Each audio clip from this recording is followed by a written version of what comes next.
Give me a thumbs up if you think you are ready to do some research. You ready to soul? Yeah! Have some fun, yeah?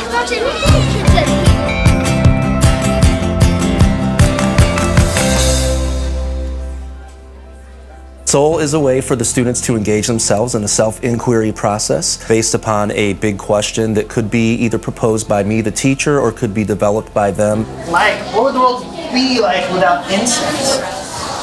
Why are there seasons? Why do living things die?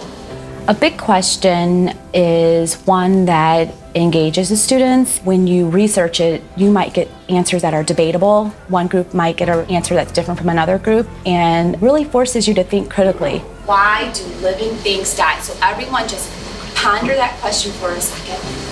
Think about what you already kind of know. What you're going to do now, boys and girls, is I would like for you to go to the same stations you had last time. You have a clipboard already at your station. Decide who's going to write down the question and who's going to research first. The guidelines we use during our investigation stage are that each person gets a turn. We try to keep it to 5 minutes, each person researching. And that right before we present, they discuss or reflect on their notes so that they can prepare for their presentation. If you I guess look on the board, it's right there. that doesn't make sense because that doesn't. Yeah, that doesn't connect to why they. Okay, to what's that already? Your turn to write. During the investigation phase, the children work together, and it's a time for collaboration and cooperation. They work together, they question one another, they have to choose roles during the process. So there's so much extra learning that goes on besides them answering the big question. Finish up writing your last sentence and come back to the carpet. We have a group that they look like they're ready to present.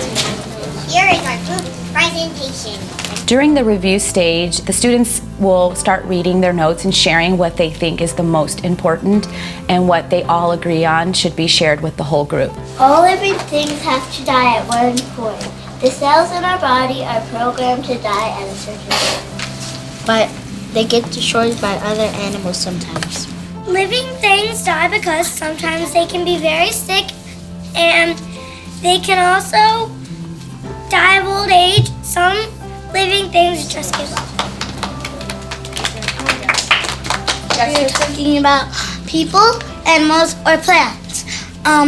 They have to die at some point.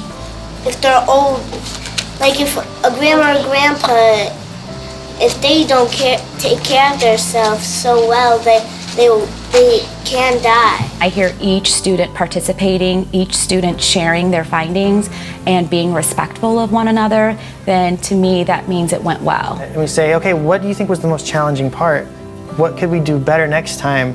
It really takes the process even further because it's not just the process of you answering this question, it's the process of us learning together and us taking ownership of our own learning. We're learning about like how to be open-minded and listening to other people's ideas. Delaney's group presented information that I had never heard.